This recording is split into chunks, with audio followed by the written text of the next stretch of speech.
Entonces, lo primero, desde el documento Dignitas Humana se habla de una triple condición de la dignidad. Es necesario entender antes de esta especificidad de los documentos de la Iglesia acerca de la dignidad humana, que la dignidad es un valor que trata de expresar esta común igualdad que todos los seres humanos tenemos. Nosotros no siempre hemos comprendido que los seres humanos son iguales, sino que a veces comprendíamos a lo largo de la historia que los seres humanos tenían diferencias. Pero el problema es que nuestra humanidad es una humanidad que tiene un sustento común. Y un sustento común que no solamente nos iguala, sino que también garantiza ciertos valores, deberes y derechos. Esto ha sido un proceso lento en la historia de la humanidad y cómo hemos llegado a esto. Y por lo tanto, para la reflexión católica y la reflexión teológica, estas tres condiciones, que inclusive podríamos decir que son como tres orígenes de la dignidad humana, son, primero, nosotros somos dignos porque somos hijos de Dios y somos creados a su imagen.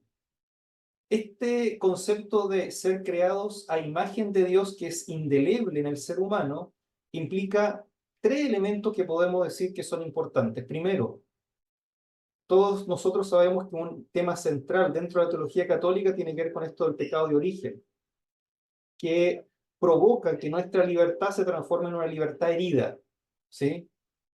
Ahora bien, esta libertad herida no quita en nosotros la imagen que nosotros tenemos de Dios.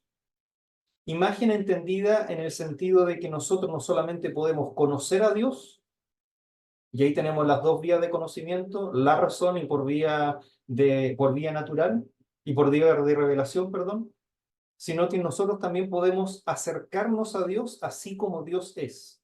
¿Qué significa esto? Que podemos acercarnos a Dios amando de la misma forma como Dios ama. Y este elemento es un elemento que nos llena a nosotros de dignidad, por la bondad de la creación de Dios en nosotros. El segundo elemento que habla de esta dignidad humana tiene que ver con la figura del Hijo, la figura de Jesucristo, ya que si bien nosotros somos criaturas de Dios Padre, con el Hijo, nosotros somos hijos en el Hijo, por lo tanto hijos adoptivos. Y si somos hijos adoptivos, tenemos la misma herencia que el Hijo de Dios. Y por lo tanto, Cristo eleva nuestra dignidad, porque nuestra herencia prometida es la tierra de los ángeles. Y esta lógica tiene un peso muy importante en la dimensión cristiana. Y en tercer elemento es la vocación a la plenitud de la dignidad, que es el unirse con Dios. A esta dimensión también le podemos llamar una condición neumática, es decir, una condición que tiene que ver con el Espíritu Santo. Nosotros somos dignos porque somos aspirantes a la santidad a la cual todos estamos llamados por vocación. Y esto también implica que nuestra dignidad se refuerza constantemente. Ahora, para que esto se dé, y esta es la vertiente que tiene la dignidad, es necesario que nuestra dignidad tenga un compromiso con la libertad. ¿Y por qué? Porque si nosotros somos libres, somos también seres dignos, porque la libertad va de la mano con la dignidad. ¿Sí? Cada vez que nosotros perdemos libertad, y aquí podemos hacer una gran estructura acerca de todas las estructuras que rompen la libertad del hombre, nosotros vamos menguando nuestra propia libertad. Este sería el elemento como central de lo que significa la dignidad desde la concepción católica. Pero también esta dignidad implica que hay valores que la dignidad nos pide que nosotros respetemos. También está tomado Dignidad Humana, reflexión de Juan Pablo II, los documentos de Puebla. Y es que si nosotros somos dignos, tenemos también derecho a profesar nuestra fe. Aquí estamos en un ambiente donde la educación católica está realmente representada en esta conversatorio que queremos hacer. Por lo tanto, vivir nuestra fe, expresar nuestra fe, por esta dignidad se transforma en nosotros en un derecho. Fíjese que siempre va de la mano con la libertad. Segundo, respetar nuestra integridad física y psíquica. Tercer elemento, derechos a bienes esenciales. Cuarto, derecho a la vida. Y que se me pasó y derecho a la vida. Serían los cuatro grandes valores que desde la dignidad nosotros tenemos que respetar. Ahora, ¿por qué esto es así? Y pasamos al segundo tema importante, que tiene que ver con esto de cómo entender la familia y cómo entender esto que dice Familiares Consorcio, de que nosotros estamos llamados a la vocación del amor. Y recuerden que desde la teología o desde nuestra concepción cristiana, nosotros siempre tenemos que hacer referencia a que Cristo es el modelo de hombre y que en Dios nosotros encontramos la esencia de lo que es nuestra existencia y nuestra realidad. Por lo tanto, nosotros, primera de Juan 4:8, decimos que Dios es amor. Y Juan Pablo II, junto con los padres de la iglesia, dice, bueno, ¿y qué significa esto que Dios sea amor? Y significa cuatro palabras, que en Dios se viven perfectamente. Que Dios sea amor significa que Dios es total, es fiel, es exclusivo y es fecundo. Voy a hacer una breve descripción de esto. ¿Qué significa que sea total? Que Dios no se niega nada a la hora de amar. Por lo tanto, se da totalmente. ¿Sí? No se quita en algo, se da totalmente. Si ustedes se recuerdan, cuando hacíamos la lectura de la antífona antes del Evangelio en Corpus Christi, nosotros decíamos, este Cristo que se da a todos, pero que nunca queda perdido o nunca queda menguado cuando se da. Todos lo reciben por igual, cada uno recibe una parte, pero esa parte que se recibe es el Cristo total. Para simbolizar este ejemplo, que Dios cuando se da todo, no se resta nada. Segunda categoría del amor, que Dios es fiel. ¿Y qué significa que sea fiel? Y aquí un elemento escriturístico importante, que Dios no se retracta de la palabra dicha. Si Dios dice, pensemos en el Shema, voy a estar con ustedes todos los días hasta el fin del mundo, eso es así. Y esas son promesas de fe. ¿Sí? Por lo tanto, Dios no se niega de lo ya dicho. A eso significa la fidelidad. Aunque ustedes me digan que no están conmigo, yo siempre estaré con ustedes. Tercer elemento es exclusivo. Es decir, cuando Dios ama, Dios me ama a mí. ¿Sí? No está pensando en otro cuando me ama a mí. No me ama a mí porque quiere alcanzar otro fin, sino que me ama a mí por lo que yo soy. Eso significa la exclusividad. Hice una alianza contigo. Contigo sellé un pacto. Y el tercer elemento, Dios es fecundo. Es decir, la palabra de Dios es lo mismo que el agua cuando cae sobre la tierra. Cuando cae, siempre brota. Porque la palabra de Dios es eficaz en su actuar. ¿Sí? Esas son las cuatro notas que significan el amor de Dios. Ahora, nosotros, los seres humanos, somos creados a imagen de Dios. ¿Qué significa esto? Significa que si Dios es así y nosotros somos creados a imagen de Dios, estas notas en nosotros se transforman también en parte de nuestra genética. Si el ser humano ama, debería amar para amar perfectamente con estas notas distintivas de totalidad, fidelidad, exclusividad y fecundidad. Y por eso, que así se entiende mejor, qué significa que el ser humano, su vocación sea el amor. ¿Sí? Porque tenemos que tener esta lógica de fondo, total, fiel, exclusivo y fecundo. Ahora, lógicamente, cuando nosotros hacemos esto, lo tenemos que hacer porque como yo soy un don y yo quiero vivir esta vocación del amor, yo debo ser un don también para otros. No solamente para esta relación que yo tengo con Dios, sino que también con los otros que comparten conmigo el hecho de también ser hijo de Dios. Y si yo soy un don recibido de otro, yo debo ser un don con y para los otros. ¿Y cómo se grafica prácticamente esta lógica teológica en la vida cristiana? A través del dominio y la donación de uno mismo. ¿Por qué? Porque la forma privilegiada para vivir esta vocación del amor son dos realidades, la realidad esponsal y la vida consagrada. Porque son las dos formas en las cuales nosotros nos podemos abrir a ser don para el otro y manifestar nuestra vocación hacia el amor. Acuérdense que cuando nosotros hablamos de la vida matrimonial o la vida esponsal, el magisterio de la iglesia y la enseñanza del magisterio siempre han dicho que son parte de la vocación feliz que tiene la iglesia, graciosa, como diría una profesora mía, acerca de la vocación particular que la iglesia tiene, porque es la forma que nosotros entendemos de no solamente vivir este amor al cual todos estamos llamados, sino que reflejar en nuestra vida este amor pleno y perfecto que Dios tiene en su propia esencia. Eso es la pequeña introducción que yo había preparado para ustedes. Así que dejo de presentar y muchas gracias. Vayan anotando sus preguntas para el conversatorio. Bueno, varias personas mandaron preguntas antes Ujú. y, y bueno, y ustedes también las recibieron, pero de todas maneras se pueden hacer en el chat o después también daremos la palabra. Y ahora presento a Daniela González, es psicóloga, directora académica de CESI y nos va a hablar de estrategias formativas para el trabajo en familia desde el aula. Además, nos comentaba que hay alguna persona acá que también ha vivido ya la experiencia en sus comunidades educativas y probablemente nos las va a compartir. Adelante, Daniela.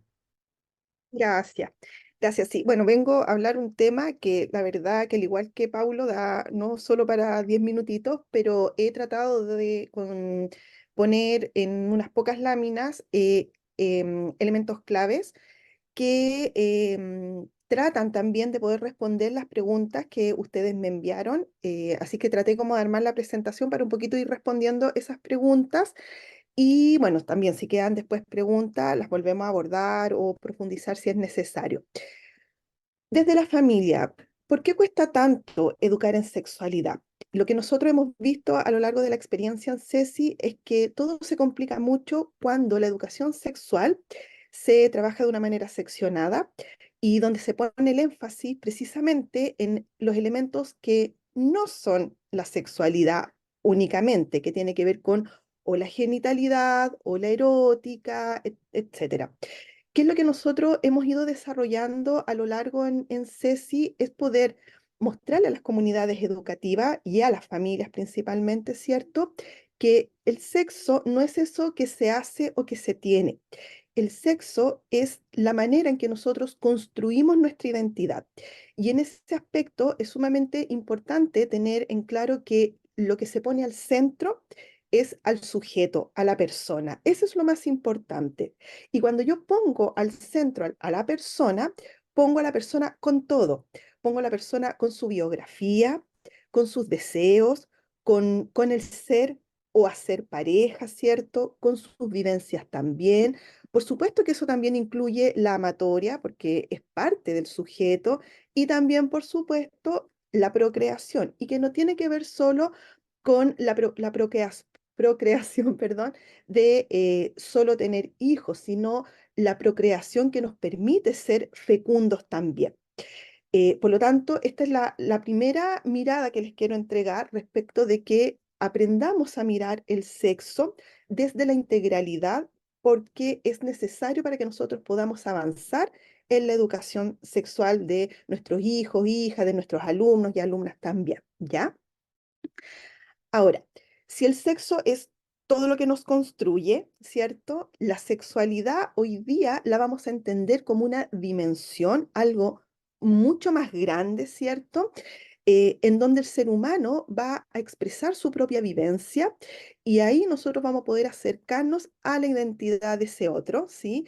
Y ese otro nos va a poder mostrar quién es en todos sus aspectos, en toda su integralidad, ¿ya? Por lo tanto, un segundo concepto importante referido a la sexualidad es mirarla como una dimensión en donde estoy expresando algo y ese algo es nuestra identidad, ¿sí? Ahora, ¿por qué quise venir a hablar después de Paulo? Porque él comentó algunos temas que se relacionan también con lo que yo hoy día les traigo propuesto, que tiene que ver con cómo abordar la sexualidad desde la familia, ¿cierto? Yo hoy día les traigo como súper resumida tres claves importantes. No son las únicas, por supuesto, pero son las que nosotros hemos podido desarrollar con mayor facilidad desde CESI con nuestras comunidades y con los cientos de colegios que trabajamos, son claves para la familia, pero también para los docentes, ¿ya? Así que esto como que aplica un poco a ambos contextos. Primera clave importante tiene que ver con la comunicación, ¿ya? Y tal vez ustedes pueden decir, oh, ya, pero esto ya lo sabemos. Sí, lo sabemos. Y aún así fallamos. Entonces, no podemos cansarnos de pensar y repensar cómo poder comunicarnos cada día mejor con nuestros hijos e hijas en un mundo hiperconectado, en un mundo que a veces se vuelve muy violento, en un mundo en donde los niños hoy día crecen un poco más solos que tal vez en la época nuestra, en donde quizá los papás estaban un poco más presentes o había una mamá que no había salido al mercado laboral, entonces acompañaba más a sus hijos. Han ido cambiando las épocas, por lo tanto la comunicación también necesita ir adaptándose a estos nuevos tiempos, ¿ya? Hay varios estudios que muestran cómo la comunicación es fundamental en lo que es educación sexual, porque eso ayuda a proteger, ayuda a disminuir factores de riesgo también, ¿cierto? Y permite algo sumamente importante que tiene que ver con nutrir el vínculo que yo tengo con mi hija, con mi hijo, generar espacio. Primero, cuando son chiquititos nos quieren contar todo, ¿cierto? Después, más de grande, de adolescente, cuesta un poco más. Pero una vez que yo he desarrollado un buen vínculo comunicacional, ese adolescente va a saber siempre cómo volver a casa y buscar al papá o a la mamá cuando necesite algo, ¿ya? Segunda clave importante, y aquí me quiero también colgar un poquito con lo que comentaba Paulo en relación a los valores, ¿ya? Si ustedes me preguntan cómo educar en sexualidad, yo les diría hoy día que la clave es educar en valores. Eso es hoy día nuestra propuesta principal, en donde si tengo el sujeto al centro, ¿cierto? Y tengo todos estos elementos, entonces yo papá, yo mamá, ¿cómo, cómo mapeo esta educación sexual? Puedo ir generando un mapa desde los valores. ¿Y qué significa esto? Significa preguntarme a mí mismo como mamá, como papá y también como profesor o profesora, ¿cierto? ¿Cómo quiero yo que sea este niño, niña el día de mañana? Ah, quiero que sea responsable, quiero que sea solidario, perfecto. Entonces, ¿cómo voy a cultivar los valores para que este niño, niña tenga esas herramientas para hacer el día de mañana de esa forma, ¿cierto? O para que replique el día de mañana los valores que tenemos en esta familia con tal vez sus propias familias, ¿cierto? Entonces, educar en valores hoy día es fundamental para que la educación sexual no solo sea un traspaso de información como de datos, de estadística o de, mira, si tú aplicas A más B, te va a resultar C, ya como estas fórmulas matemáticas que de repente uno quiere aplicar o estas como recetas. Yo les diría que si queremos profundidad en los temas de afectividad y de sexualidad, tenemos que trabajar a la base con valores que estén muy bien declarados. Y eso corre tanto, como yo les digo, para las familias y también para los colegios. Como desde los colegios, desde sus propios proyectos educativos institucionales. Ahí está como la carta magna, ¿cierto?, de a dónde queremos ir como comunidad educativa.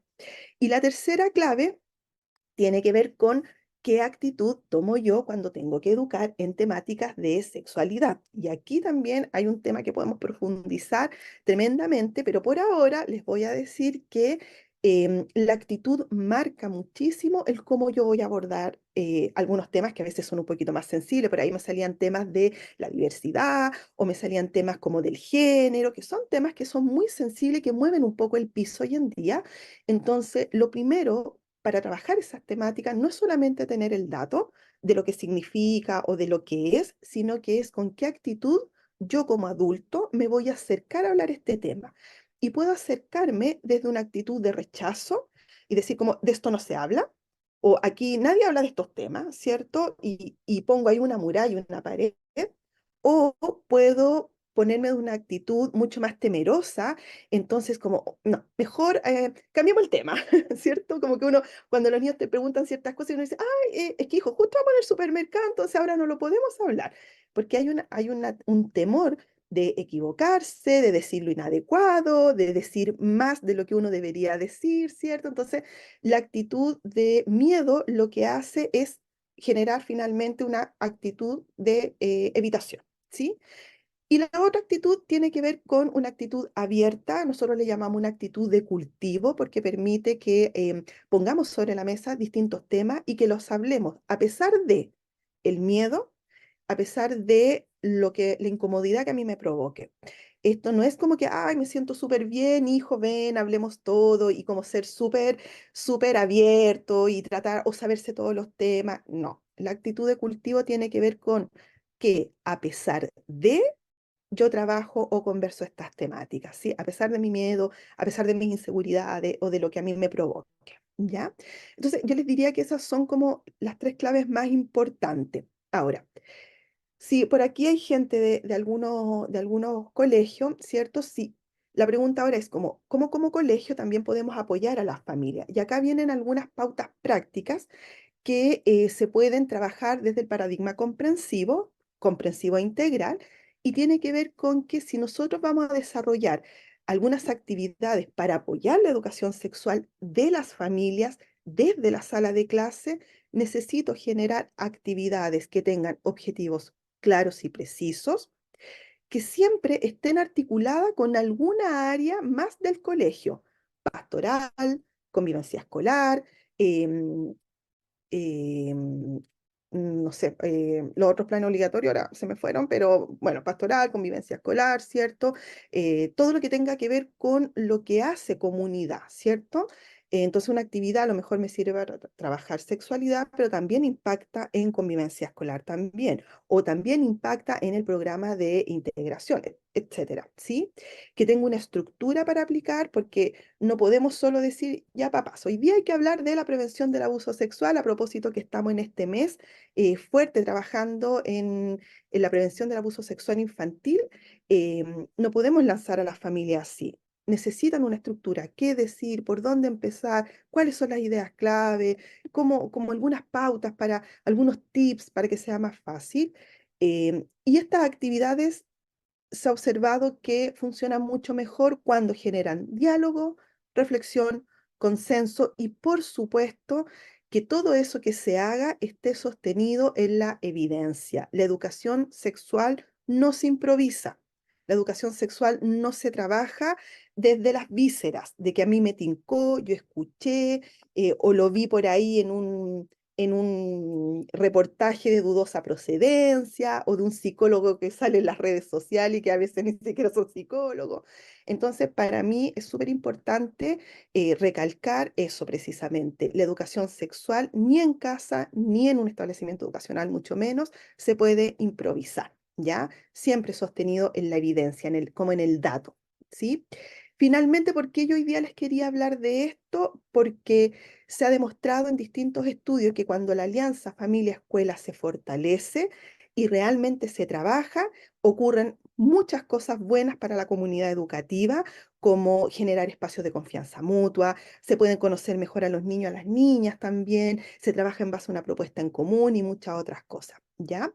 Así es que eso es lo que en una súper pincelada les quería entregar. Me está acompañando Billy. No sé, Elizabeth, si Billy conversa al tiro, luego, no sé cómo. No sé. Dejemos que Valentina y Marcelo puedan poner, después dejamos abierto a Billy y otras personas, sí. Entonces aprovecho para presentar a Valentina Cornejo, que es trabajadora social y está encargada de la dimensión socioemocional de la Fundación Belén Educa. Ella va a hablar de educación sexual integral en clave sistémica en Belén Educa. Gracias, Valentina. Adelante. Muchas gracias, Elizabeth, también a Paulo y a Daniela, que sin duda son un grandioso antecedente para poder comentarles sobre lo que estamos haciendo nosotros en Fundación Belén Educa en torno a la educación sexual integral. Bueno, ahí han sido de gran ayuda nuestros amigos de CESI, ellos nos han acompañado en este proceso. Entonces, vamos a compartir la experiencia de Belén Educa y comentarles que en el marco de este conversatorio hemos querido compartir nuestra experiencia educativa que aspira a la formación de estudiantes profundamente humanos al modo de Jesús, parte y núcleo en realidad de nuestro perfil de egreso, y hemos puesto como foco una comprensión amplia e integral de temas valóricos, de salud, afectividad, sexualidad y también sobre derechos. Para ello, apostar por marcos comprensivos, como los que nos describía Daniela, que aporten bases robustas, nos ha parecido uno de los pilares fundamentales. O sea, aquí se trata mucho de preparar este camino fundacionalmente, digamos. En esta línea les queremos compartir cómo hemos construido esa base desde un marco antropológico cristiano y cómo luego esto se ha desplegado en la educación sexual integral que imparten nuestros colegios. Bien, entonces con eso en mente, seguimos. Entonces, lo primero es contarles que durante el año 2020 estuvimos trabajando en nuestro marco fundacional para la afectividad, sexualidad y género. Este marco se llama Para que tengan vida en abundancia, que está basado en la lectura bíblica, ¿verdad? Respondiendo a los marcos legislativos generales en los que se inserta la educación actualmente, Daniela también hacía mención a varios de ellos, está todo lo que tiene que ver con gestión de la convivencia, pero hoy día también tenemos otras leyes como la de salud reproductiva que exige a los colegios elaborar planes de afectividad, sexualidad y género. Esto es obligatorio para todos los colegios que reciben subvención del Estado y también otras muchas normativas que están en el marco de los derechos de niñas, niñas y adolescentes. Entonces, haciendo caso a ello, respondimos también a nuestra identidad, se desarrolla este marco fundacional que orienta a los 12 colegios de la Fundación en el diseño, implementación y evaluación de los planes de afectividad, sexualidad y género.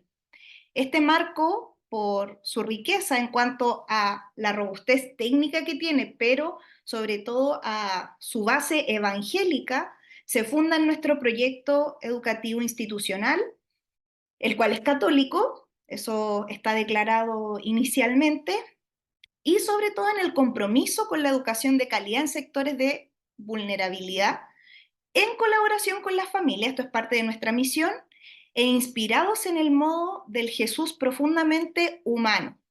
Y aquí les tengo una novedad, hemos trabajado harto sobre este concepto de la profunda humanidad, que es parte de nuestra identidad de Fundación Belén Educa, así que si quieren trabajar esa gran temática con las pastorales familiares, felices de compartirles el trabajo que hemos hecho en esa línea, pero da para otro conversatorio. En primer lugar, la inspiración de este marco es, como les decía, el Evangelio, para que tengan vida en abundancia, como está escrito en la PPT que ven ahí, es una invitación al desarrollo pleno de la persona humana, considerando todas sus dimensiones y complejidades, que no es juzgada más que por el amor de Dios, amor al que estamos llamados sus discípulos. Ese es nuestro gran horizonte. Aquí la dignidad humana se presenta como el elemento clave, considerando que desde aquí que las intervenciones con población escolar deben tener enfoque de ciclo vital, o sea, considerar las distinciones de cada etapa del desarrollo de los estudiantes y también un enfoque sistémico, comprendiendo que los estudiantes se desarrollan en un contexto específico. Y este contexto específico, además, tiene implicancias en la vida de los mismos estudiantes y sujetos que miramos desde este prisma. Nuestro marco fundacional dice textual: toda persona tiene la posibilidad de desplegar sus potencialidades en la vida y ser plena desde su afectividad y sexualidad, donde nadie queda fuera de la experiencia del amor. Se entiende la abundancia desde la mirada del Evangelio como la posibilidad que tiene cada persona de humanizarse a través de vínculos y relaciones nutritivas que le permiten desplegar sus capacidades, talentos y recursos, estableciendo vínculos sanos y protectores consigo mismo y con los demás. Y aquí vemos cómo se alinea todo lo que ha venido conversando Paulo, Daniela, en esta idea de que el sujeto está al centro, y esto ha sido otorgado y profundizado en la misión salvífica de Jesús. O sea, la dignidad y el trabajar en torno a la dignidad de las personas tiene su componente fundamental en este Dios que nos ama y que nos hace profundamente humanos. Entonces, en esa línea, algo que es de nuestro fundamento es la antropología cristiana, que comprende también la sexualidad como una dimensión inherente a la persona humana, creada por Dios, muy similar a lo que decía Daniela, de que no es algo que podamos seccionar, ¿verdad? No es algo que está separado, sino que corresponde a la totalidad de la persona. Otro de los elementos importantes es cómo comprendemos la afectividad en nuestra fundación, y desde ahí la afectividad es parte de la sexualidad, está imbricada a ella, pero es en sí misma lo mismo, y también comprende que el amor es el horizonte de la sexualidad como tal. O sea, desde ahí orientamos nuestros planes y programas. También definimos un tema que suele ser crítico en quizás la educación católica o cuando se habla de educación sexual integral en general, que tiene que ver con el género. Y ahí, bueno, se comprende esta categoría como una, por cierto, una categoría que nos permite hacer ciertas distinciones, pero desde este mismo marco antropológico cristiano, más allá de las distinciones y las diversidades, hay una aceptación y respeto por cada persona desde esta diversidad, reconociendo que todo ser humano es digno de ser amado y tiene la capacidad de amar. Eso es lo basal, que frente a la diversidad existe esta base. Y por último, pero por cierto, de los elementos más importantes, es que la familia es la principal educadora y garante, y la escuela cumple un rol colaborador y protector en esta misión. Esto es muy importante de señalar porque en el fondo, dado que estamos en un rol de colaboración,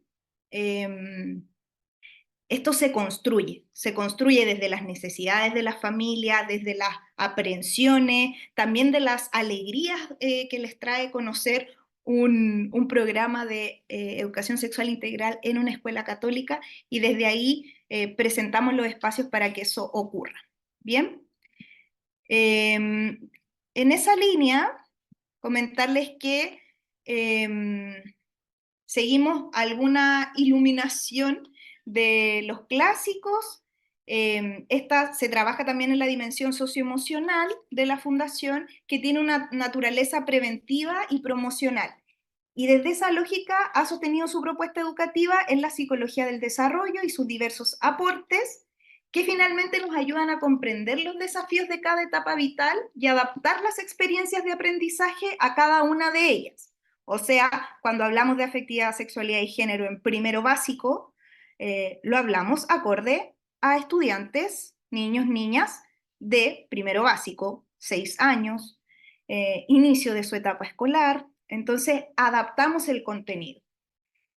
Luego, la educación sexual se va graduando hasta que egresan, pero se abarca en todos los niveles. O sea, de pre-kinder a cuarto medio, nuestros estudiantes están recibiendo educación sexual y, como nos sugiere Ceci también, con evidencia científica actualizada, y sobre todo con un fuerte componente valórico que se describe en nuestro proyecto educativo institucional, que era también lo que nos invitaba Daniela con harta claridad.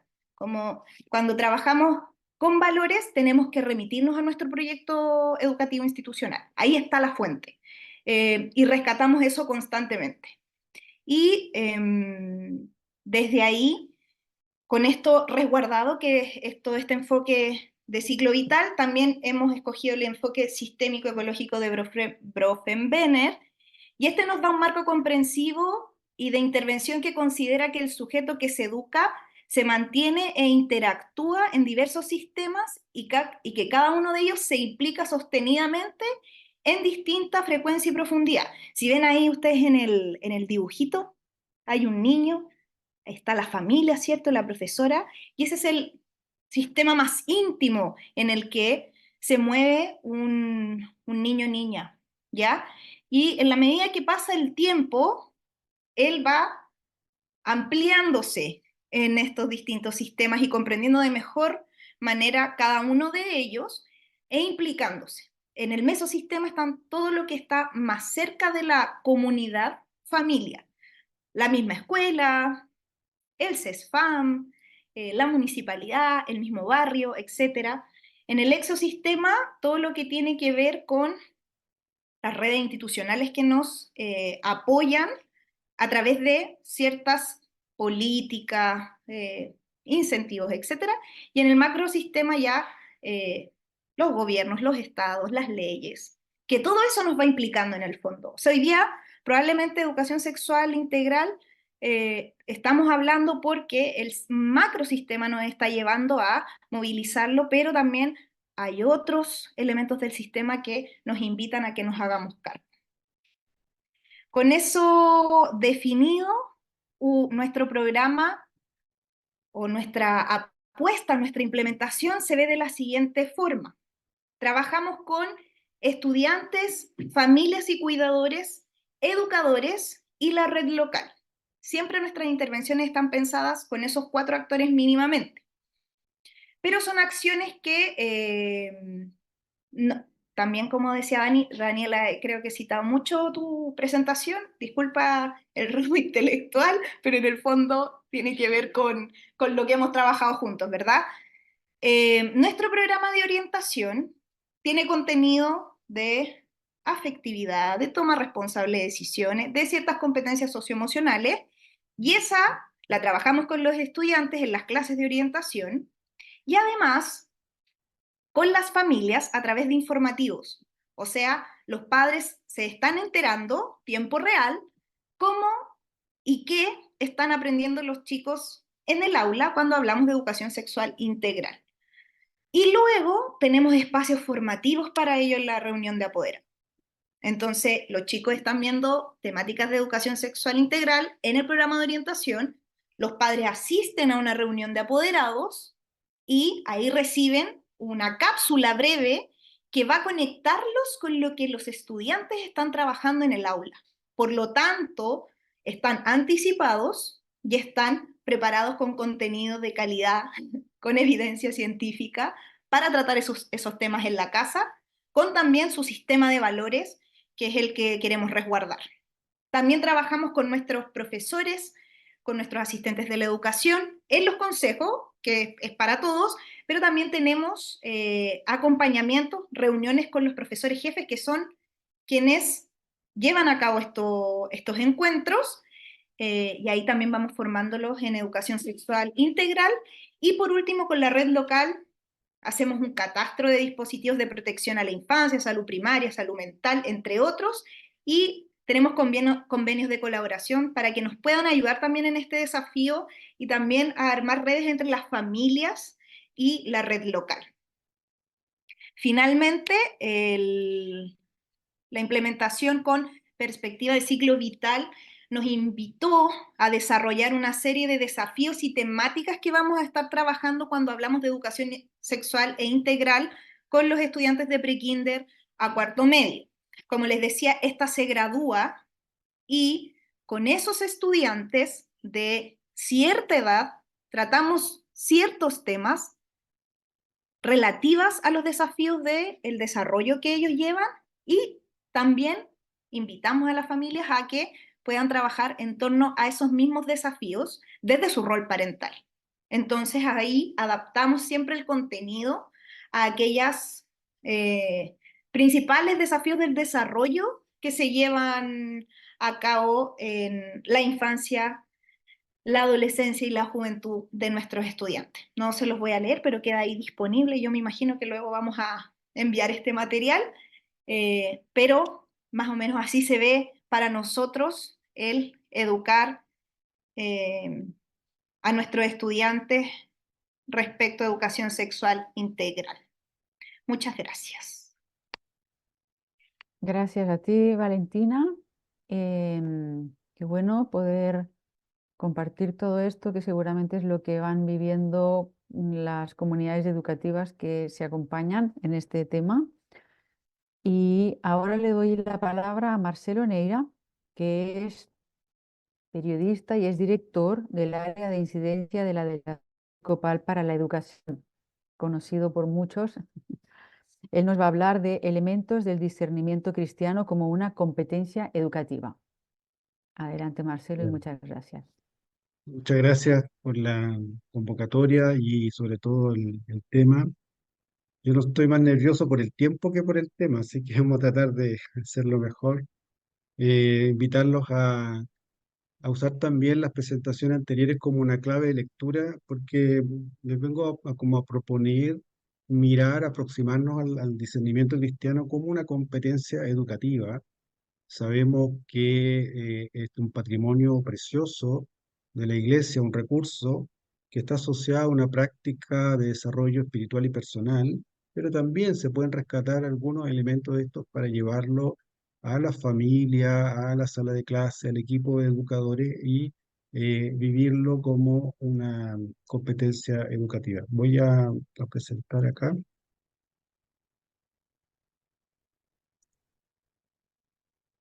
Entonces, para iniciar acá, algunas consideraciones importantes a la hora de situar el discernimiento cristiano como una competencia profesional, es identificar algunas dificultades, como por ejemplo el tema de la moralidad heterónoma.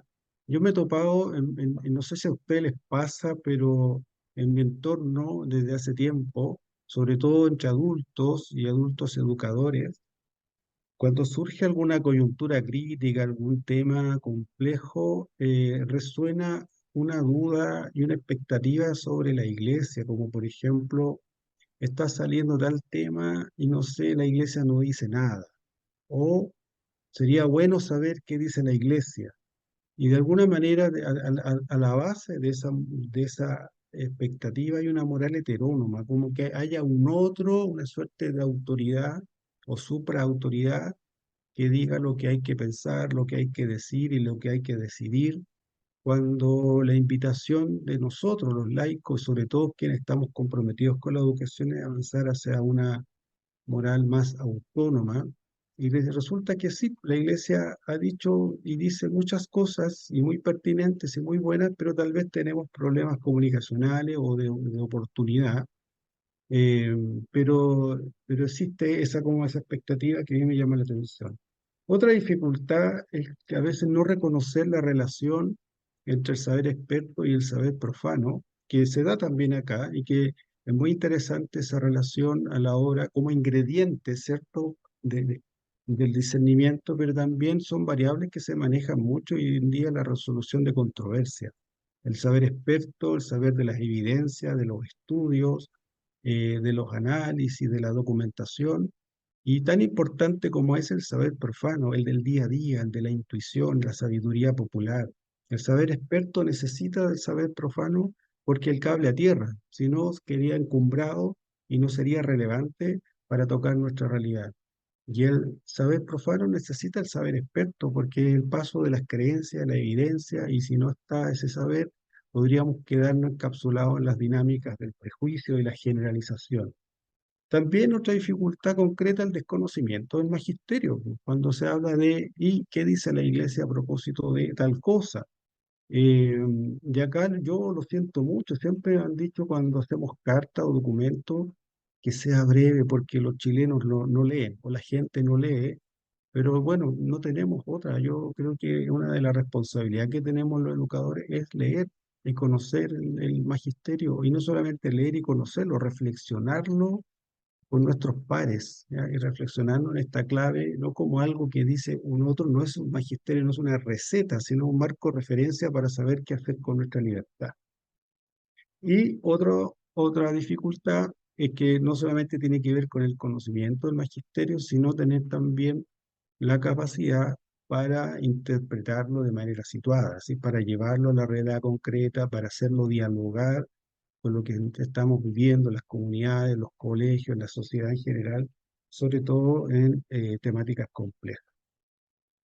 Y el discernimiento cristiano supone un método, no es un método en sí mismo, pero supone un método, un paso a paso. Lo importante no es el método, sino a lo que aspira el método cuando uno lo entrena, al desarrollo de una habilidad y de una actitud, ¿ya? Que al principio puede ser algo mecánico, paso a paso, pero ya después uno como educador y como educador cristiano lo puede ya internalizar y sale espontáneamente cómo respirar. Hay muchos métodos, tal vez buscar y actuar, pero también el que propone hace poco el Papa Francisco, el RIE, reconocer, interpretar, elegir, que son muy parecidos a esos tres elementos, al del medio, la contemplación, el juicio cristiano y la síntesis creyente, solo que yo le agrego el principio y el final, la autoimplicación y la transformación para cerrar bien el círculo. No lo inventé yo, esto lo creamos como delegación para la educación hace unos años con distintas instituciones de iglesia en un programa que se llamó Escuela Oscar Romero y que era una instancia para formar a jóvenes universitarios en la realidad sociopolítica desde la cosmovisión cristiana y por eso, más allá de la temática de la contingencia, lo importante era mirarlo a la luz de un método que nos ayudara a discernir la realidad. Y el primer llamado a discernir la realidad es saber apreciar qué es lo que Dios nos está indicando en esa realidad. Por ejemplo, rápidamente, la autoimplicación es no apurarse en juicios, no apurarse en declaraciones con respuestas que pudieran eventualmente ser agresivas o confusas, sino mirarse uno mismo, autoimplicarse, mirarse uno mismo cómo entro yo, cómo entramos nosotros en esta problemática, en este tema nuevo, emergente, con qué sentimientos, con qué emociones, con qué valores, con qué conocimientos previos, revisarse uno mismo. ¿Ya? Esa es la autoimplicación. Es mucho más, solamente una pincelada. La contemplación también es un momento de silencio y tal vez más orante. Ya es tener la oportunidad de contemplar desde la fe esta realidad por muy compleja que sea. Ya es respirar un poco y no apurarse a dar respuestas que podrían llevarnos a la confusión. Luego, el juicio cristiano, tal vez una instancia mucho más amplia de abrir el tema, de confrontar los desafíos que nos plantea una realidad concreta con los valores que están en juego, con los valores cristianos, confrontar, ¿ya? Abrir y darle vueltas a la temática desde los presupuestos que nos plantea la mirada cristiana de la vida. Como el juicio cristiano es abrir, la síntesis creyente es cerrar, ¿ya? Es el clásico ejercicio de consignar con qué nos quedamos, ¿ya? Con qué es lo que más resuena en nosotros de acuerdo con nuestras expectativas, intereses, búsquedas y valores. Y la transformación es la oportunidad de reconocernos transformados por la experiencia que hemos examinado a la luz de la fe. ¿Ya? No podemos pasar por una experiencia y salir de ella siendo los mismos.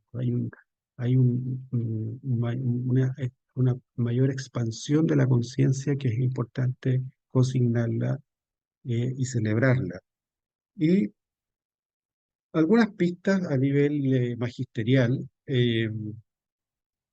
que me gustaría compartir acá, que no es absoluta, son algunas ideas nomás que hemos recogido, que a mí me llama la atención del magisterio de la Iglesia y que podrían orientar, podrían iluminar estos pasos metodológicos del discernimiento cristiano, por ejemplo, entre la autoimplicación y la contemplación. Qué interesante lo que nos plantea Aparecida, que la realidad es un don, porque establece una definición clara. O sea, la realidad no es un campo de batalla, la realidad no es una amenaza, la realidad no es un territorio lleno de enemigos, la realidad es un don, porque Dios es la realidad, porque Dios acontece en la realidad. ¿Es compleja? Sí es compleja. ¿Es injusta? Sí, en muchas partes. ¿La realidad es dura? Sí, pero aún así Dios acontece en esa realidad y esa realidad está ahí para que Dios se revela en nosotros, nos diga qué es, hacia dónde se orienta la historia. La realidad superior a la idea nos plantea Francisco en Evangelii Gaudium, muy, muy interesante, porque la realidad ante todo es un misterio y la idea podría ser un conjunto de categorías que nos ayuden a aproximarnos a esa realidad, pero en ningún caso la puede reemplazar.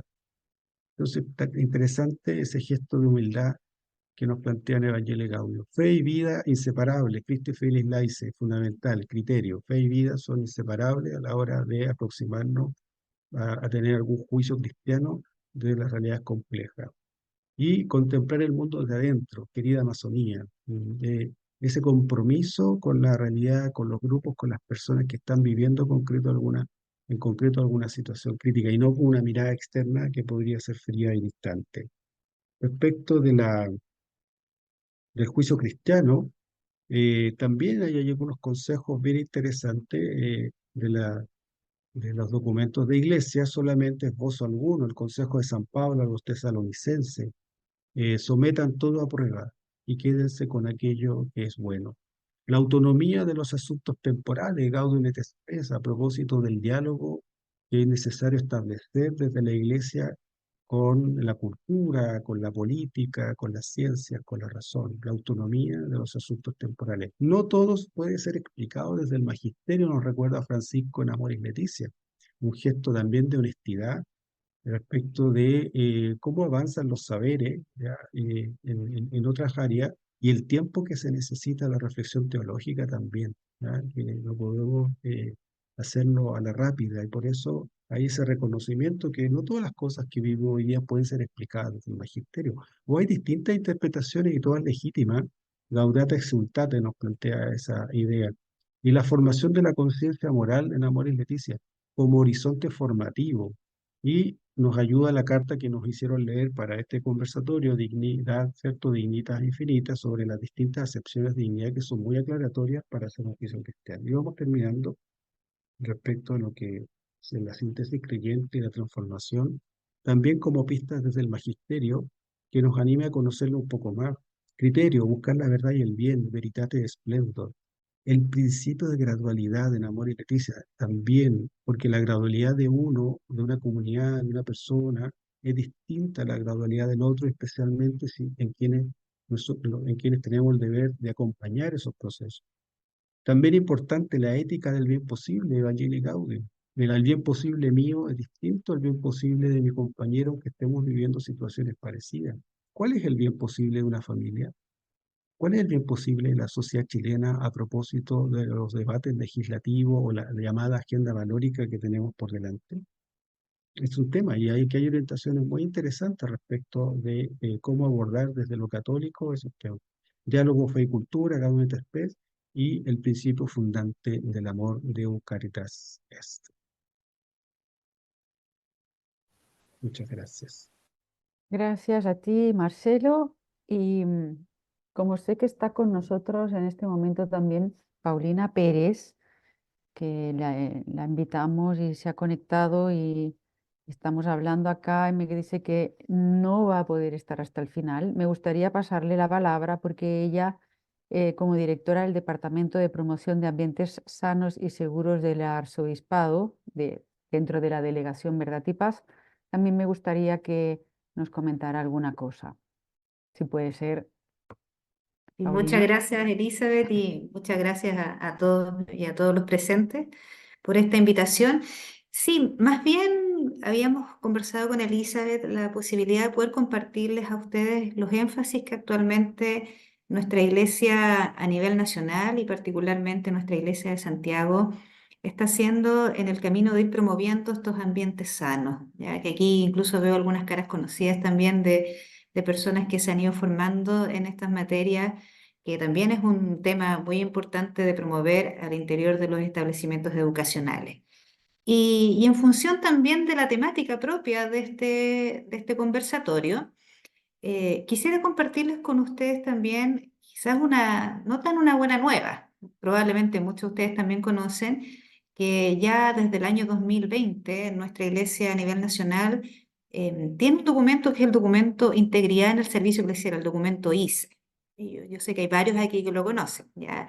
Y este documento para nosotros ha sido un gran regalo de nuestra iglesia y la verdad es un fruto del camino recorrido que, como ustedes sabrán, surge además de la experiencia tan dolorosa de la existencia justamente de transgresiones graves a la dignidad humana que ocurrieron al interior de nuestros propios contextos eclesiales. Entonces quisiera solo compartirles 3 laminitas o 4 laminitas un poco precisando hacia dónde van estas orientaciones que, si bien es cierto, no son una normativa, son una guía para nuestra acción en la iglesia, no solamente quizás donde a nosotros nos toca más ir a hacer un trabajo de formación que es en las comunidades parroquiales, sino que también en los colegios, en las pastorales de educación superior, que es donde también nos ha tocado acompañar estos procesos de formación. ¿Tengo permiso para compartir, Elio, no? ¿Sí? Sí.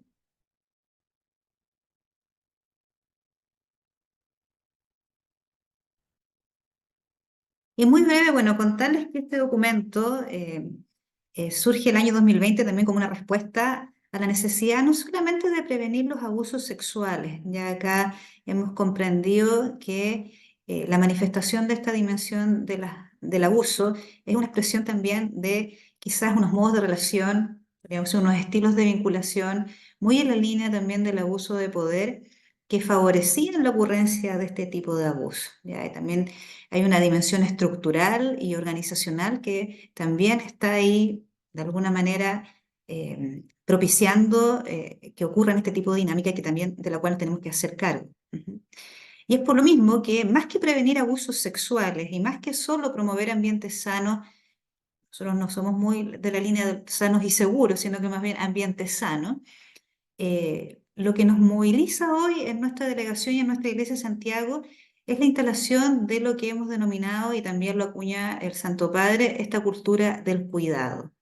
Esta cultura del cuidado que además es parte de nuestras orientaciones pastorales nacionales y que emana de la Carta al Pueblo Fiel que Camina en Chile que nos dejó el Papa Francisco post venía el año 2018, en donde él hace alusión justamente a la necesidad de que esta forma, ¿no es cierto?, esta cultura del cuidado vaya impregnando todas nuestras formas de relacionarnos, de rezar, de pensar, de vivir la autoridad, las costumbres, los lenguajes, nuestra relación incluso con el poder y el dinero.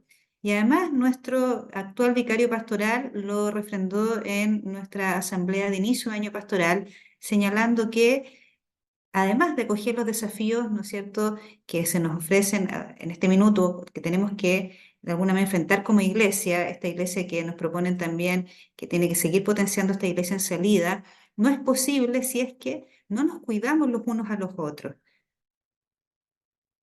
Y como les digo, estas orientaciones y por qué también tributa mucho a esta carta, que de alguna manera está puesta en el centro de este conversatorio, buscan estas orientaciones justamente asegurar que en cada servicio que se ofrece al interior de nuestra iglesia existe una cultura del buen trato en donde pongamos al centro la dignidad de la persona y también haciendo alusión a elementos de cuidado y de equipos, ya de una dimensión más bien comunitaria y también del autocuidado. Y como bien muchos de ustedes decían, sobre todo ahí nuestra compañera de Belén Educa, que estas orientaciones también permitan que nuestro servicio sea un testimonio, ¿ya?, del amor cristiano anunciado con nuestra propia vida. Y estas orientaciones brotan además de principios de calidad espiritual humana y que no es más que encarnar el Evangelio de Jesucristo, lo que en estricto rigor no resulta ser una novedad. Quizás la gracia que tiene este documento es que nos ofrece parámetros. Ya vamos a encontrar 20 grupos de orientaciones en donde se establecen ciertos estándares e indicadores de logro. Entonces tiene la gracia que permite operacionalizar, ¿no es cierto?, en un lenguaje mucho más cercano y sencillo, lo que, como les digo, para nosotros no debería ser una novedad, que es este llamado ¿no es cierto?, a responder a la vocación cristiana. Y ya para que ustedes conozcan el documento y quizás dejarlos para los quienes no lo conocen, con el bichito ahí de poder conocerlo en mayor profundidad, comentarle que estas 20 grupos de orientaciones están agrupadas en estos 6 grupos. en donde para el primer grupo de orientaciones tiene que ver justamente con el testimonio, que es quizás lo que atraviesa el documento en su totalidad, y también algunas particularidades que son propias también de los servicios que se realizan en el interior de nuestra iglesia. Todo lo que dice en relación con la justicia, la equidad, el buen trato, para nosotros eso es un elemento fundamental dentro del corazón de nuestra propuesta preventiva. Todo lo que tiene que ver justamente con las políticas de prevención propiamente tal, la calidad de la organización del servicio, el dar cuenta, ¿ya? Algo que hemos aprendido en la promoción de los ambientes sanos, la necesidad también de caminar hacia tener mecanismos de contrapeso en la toma de decisiones, el accountability, que le llamamos, el dar cuenta de nuestra gestión en una, ¿no es cierto?, promoviendo la transparencia. Y, como les decía, también las orientaciones relativas al cuidado de nosotros, de nuestro propio autocuidado y de nuestros equipos.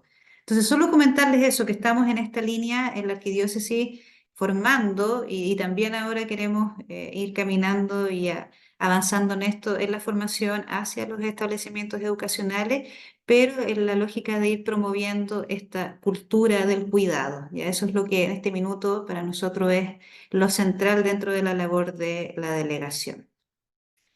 Así que cualquier duda, consulta y a través de Elizabeth, a través de Marcelo, de Elsa también que veo acá, de Gerardo, nos las pueden hacer llegar. Gracias, Paulina. Muchas gracias por estar atenta y poder acompañarnos a esta hora también. Y no sé si Billy, creo que lo nombraron antes, o alguna otra persona de los que están acá y querían quizá compartir su experiencia. ¿Es así? No sé si... Sí, Billy estaba por ahí, yo lo vi hace Sí, un lo rato. vi cuando lo Aquí nombraste, estoy. por eso ya, a ver, querías compartir, ¿no es cierto? Así es, bueno, darle un saludo a todos quienes están presentes en este webinar, en este encuentro, y quiero compartir la experiencia de cómo nosotros fuimos implementando este plan de sexualidad. Hemos trabajado con Ceci desde el 2020 en nuestro colegio acá en el Instituto Santa María de San Carlos, en la región del Ñuble. Estoy desde acá compartiendo y contarles que, bueno, nuestro colegio tiene 1000 estudiantes, cercano al 50% de vulnerabilidad social.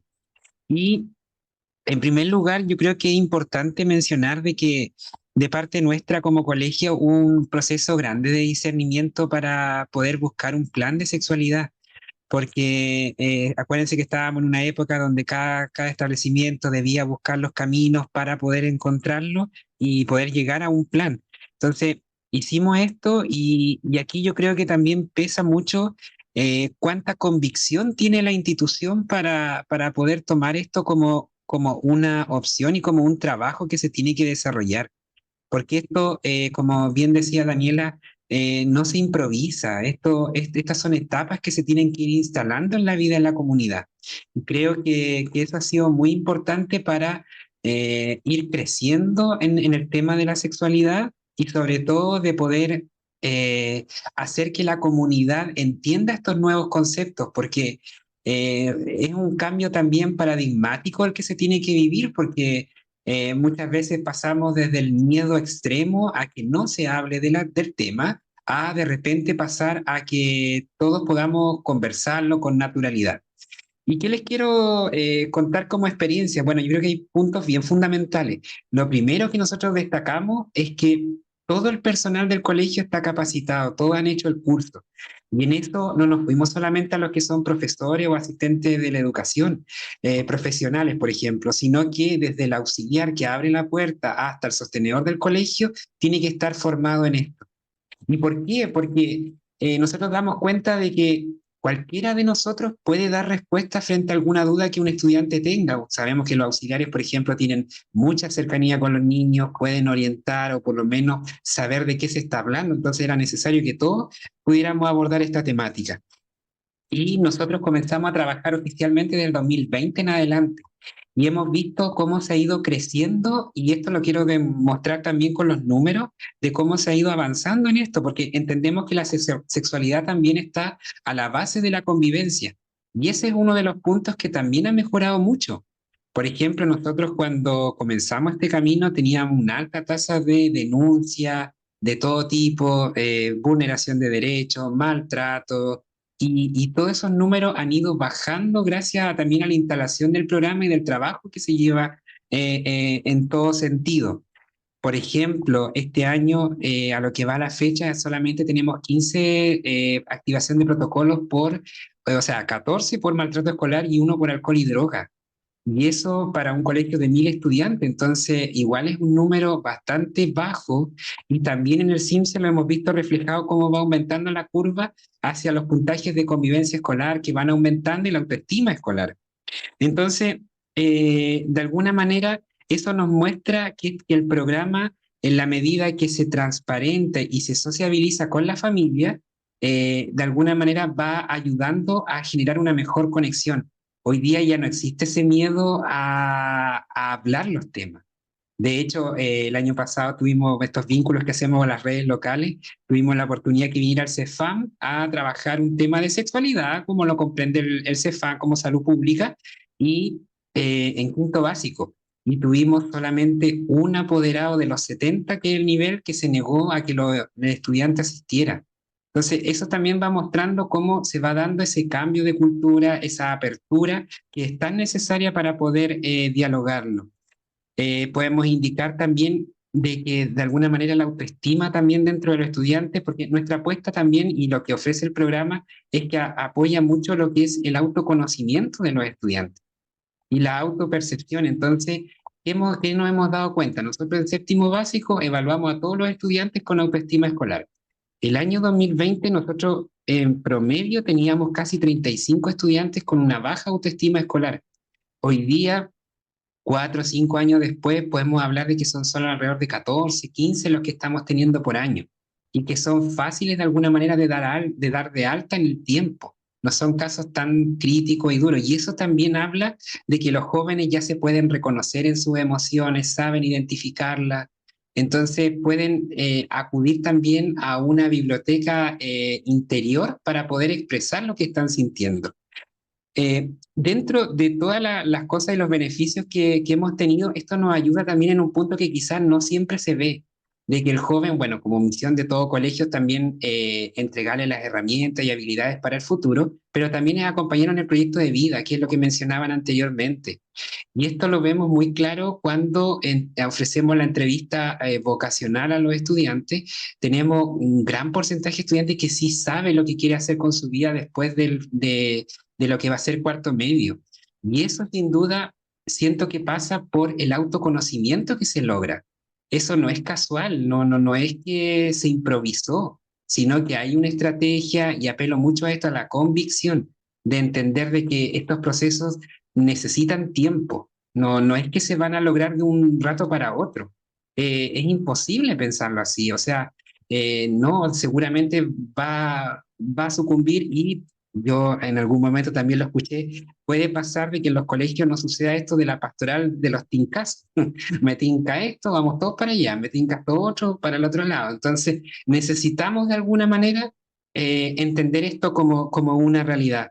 Descendió también el número de las denuncias de abuso sexual en el 2020-2021, fue un año bien complejo por pandemia que se dio dentro del hogar. Teníamos alrededor de 7 o 8 denuncias por año de abuso sexual dentro de la familia. Y esto con los talleres y con la prevención y con el conocimiento de la importancia del cuerpo como tesoro o como valor en los cursos más chiquititos, se fue minimizando. Hoy día, este año, solamente tenemos una denuncia.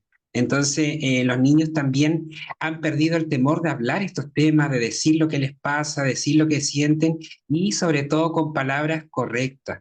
Porque muchas veces el lenguaje, o sea, la educación sexual pasaba por no decir lo que es, sino que lo transformamos, lo suavizamos, y eso se nos olvida, que al final estamos provocando un daño mayor en la persona.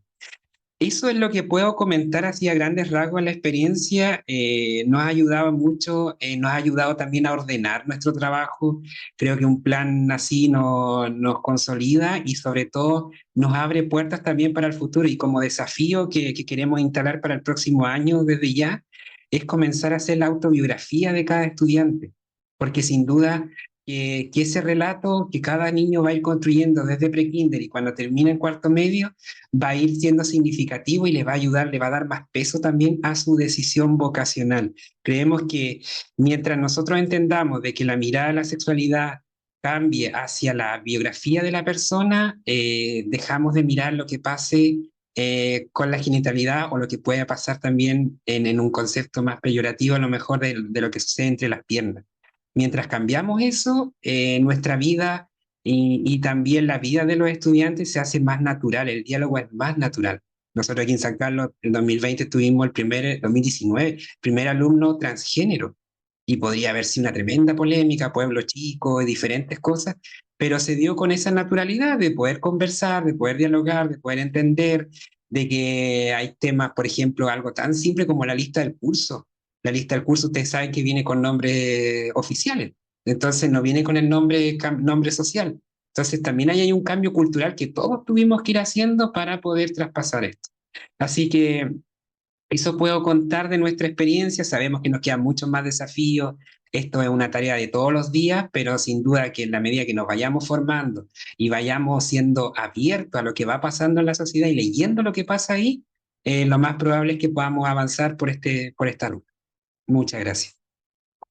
Gracias a ti, Billy, por compartirnos tu experiencia. A todo esto no te escuché si eres director, encargado de convivencia, apoderado, No, orientador de acá del colegio. orientador. Muy bien, muchas gracias. Y tenemos unos minutos todavía para interactuar un poco. Si alguien desea, puede tomar la palabra, levantar la mano. Sin duda, en todo caso, yo tomé alguna nota que me quedo hasta el minuto con esta certeza de que la clave está en el vínculo, en generar vínculo. Me gustó mucho esto de hacer la autobiografía también, que parece que lo de hacer diarios forma parte del pasado, del siglo pasado. Y sin embargo, claramente que cuando uno se recuerda a sí mismo de niño, de niña, había ya ahí muchas claves de uno mismo que después con los años te pueden ayudar a ser fortaleza de ti mismo, ¿no? Certeza de que siempre fui inquieta con la escritura o me gustó siempre, no sé, maestrear o hacer cosas en la casa. Y cómo este vínculo es salvador no solo para el niño, sino también para la familia, para el adulto. ¿Cuántos adultos, gracias a poderse vincular con alguna persona más joven o quizá con alguien que requiere atención, ha logrado entender y darse cuenta que también él tiene o ella tiene un sentido en esta vida, que es que no somos solos, ¿verdad? Entonces, ahí cómo vamos como educación, como escuela, como comunidad educativa, siendo un ente que se vincula y que aprovecha para vincular a otros. Claro, podemos compartir la presentación de Marcelo. Sí, Marcelo nos da permiso. Están pidiendo la presentación de Marcelo y la de Valentina y podemos juntar todas las 4 presentaciones, las 5, porque de hecho eh, ya se desconectó Paulina, pero también tenía ahí, y se la podemos pedir. Valentina, ¿quieres? ¿Has Sí, levantado la quiero mano? sí, Ahí, no te mencionar veía. brevemente que además de la presentación, también hemos conversado con Fernando García, director de Formación y Convivencia Escolar, de ¿Está disponer aquí? nuestro marco fundacional para la afectividad sexualidad, para los planes de afectividad, sexualidad y género, para que también puedan ayudarle a otras comunidades escolares que estén en esta búsqueda de cómo hacer de esta educación sexual integral una con foco en la dignidad de nuestros estudiantes y de los otros miembros de la comunidad. Así que también se Qué los vamos bueno, a enviar con Elizabeth. un regalito, sí señora, qué bueno, qué bueno. Excelente, muchísimas gracias. ¿Alguien más quiere compartir alguna cosa, una experiencia, cómo se van? Agradecer.